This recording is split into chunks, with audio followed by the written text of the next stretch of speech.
சண்டைக்கோழி serial நாளைக்கான எபிசோடில் என்ன நடக்க போகுதுன்னு பார்க்கலாம் வாங்க. அதுக்கு முன்னாடி என்னுடைய சேனலை நீங்கள் சப்ஸ்கிரைப் பண்ணலைன்னா மறக்காமல் சப்ஸ்கிரைப் பண்ணிக்கோங்க. பக்கத்தில் இருக்கிற பெல் பட்டனையும் ப்ரெஸ் பண்ணிக்கோங்க. விக்ரம் விக்கி கிட்ட ஃபோன் பேசிகிட்டே ரொம்ப வேகமாக நடந்து போயிட்டுருக்காங்க.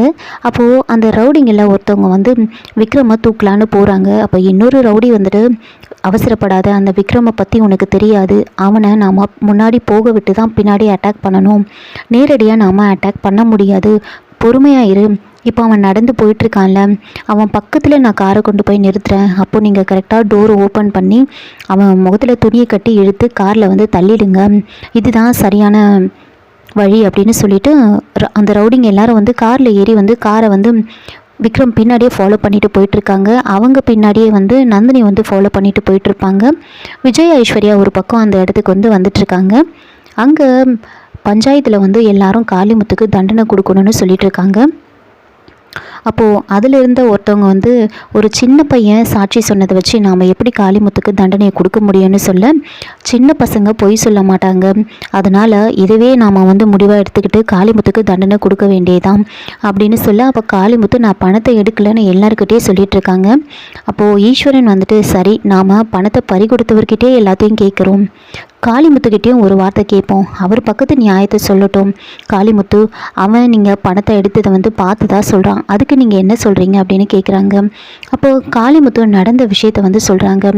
அண்ணாச்சி வந்து ஃபோன் பேச அங்கேருந்து எந்திரிச்சு போயிருந்தார். அதே சமயத்தில் நானும் வந்து முருகன்கிட்ட ஃபோன் பேசுகிறதுக்காக அங்கேருந்து எந்திரிச்சு வந்தேன். அப்போ தான் இந்த தம்பி வந்து டீ எடுத்துகிட்டு வந்தாங்க. நான் ஃபோன் பேசிட்டு வந்தப்போ அண்ணாச்சி அங்கே வந்துட்டு இருந்தாங்க. அதுக்கப்புறம் அவர்கிட்ட சொல்லிவிட்டு நான் கிளம்பிட்டேன். இங்கே மாணிக்கம் கடையில் டீ குடிச்சிட்டு வரும்போது தான் இந்த மாதிரி கடைக்கு வர சொல்லி சொன்னாங்க. கடைக்கு வந்த உடனே வந்து பணத்தை காணும்னு என்னை பிடிச்சி வச்சுக்கிட்டாங்க.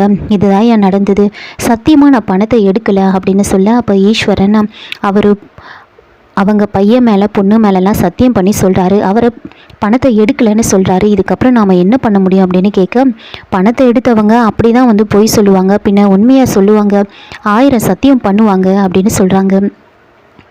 அப்போது வேணி வந்துட்டு, உங்களுக்கெல்லாம் கொஞ்சம் கூட மனசாட்சியே இல்லையா, இவ்வளோ நாளாக என் புருஷன் இந்த மார்க்கெட்டில் வேலை செய்கிறாரே, அவர் யார் பணத்தையாவது எடுத்திருப்பாரா, அப்படி இருந்தும் இப்படியெல்லாம் பேசுகிறீங்களே அப்படின்னு சொல்ல, இங்கே பாருமா பணத்தை எடுத்துட்டாங்க, இப்போ தண்டனை கொடுத்தே ஆகணும் அப்படின்னு எல்லாரும் சொல்ல, அப்போ ஈஸ்வரன் என்ன பண்ணுறதுன்னு தெரியாமல் முழிச்சிட்ருக்காரு.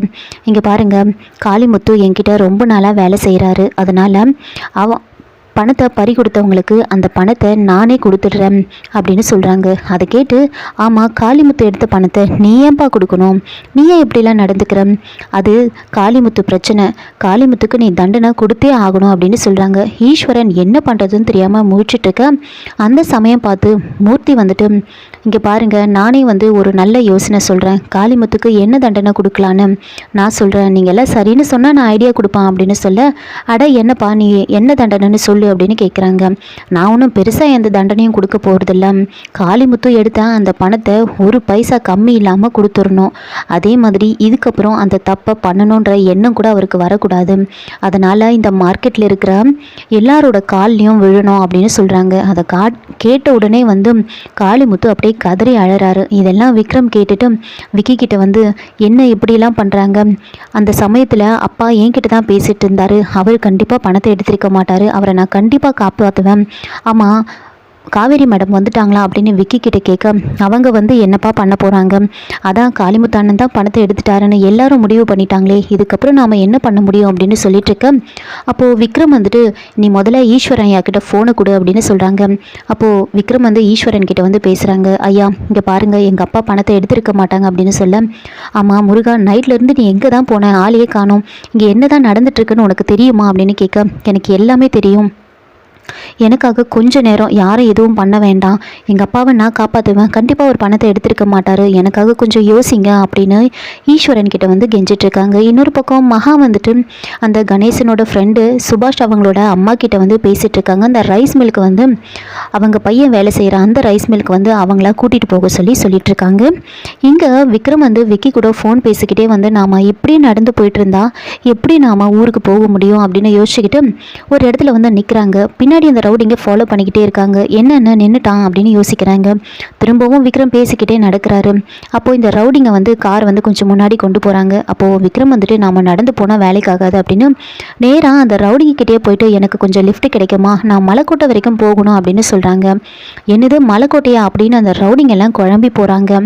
என்ன இவன் நம்மளே குழப்புறான் அப்படின்னு யோசிச்சுட்டு இருக்க. ஆனால் அவன் பரங்கி மலையை தான் மலைக்கோட்டைன்னு சொல்கிறான் அப்படின்னு சொல்ல, அப்படியா சொல்கிற சரி அப்படின்னு யோசிச்சுக்கிட்டே இருக்காங்க. அப்போ விக்ரம் என்ன லிஃப்ட் கொடுக்க முடியுமா முடியாதா, ஏதாவது சொல்லுங்கள், நான் உடனே போகணும் அப்படின்னு சொல்லிட்டு திரும்பவும் விக்கி கிட்ட வந்து ஃபோன் பேசிகிட்டு இருக்காங்க. அப்போது அந்த ரவுடிங் வந்து அவங்களுக்குள்ளேயே பேசிக்கிறாங்க. நந்தினி மேடம் ஏற்கனவே சொன்னாங்க, அவங்ககிட்ட கொஞ்சம் உஷாராக இருக்க சொல்லி சொன்னாங்க. அவன் ஆளை குழப்பி விடுற மாதிரி ஏதாவது பேசுவான், அதனால் நீ குழம்பிடக்கூடாது, ரொம்ப உஷாராக இருக்கணும்னு என்கிட்ட சொல்லியிருக்காங்க. அதனால் அவன் என்ன பேசினாலும் நாம் குழம்பக்கூடாது அப்படின்னு யோசிச்சுக்கிட்டே இருக்காங்க.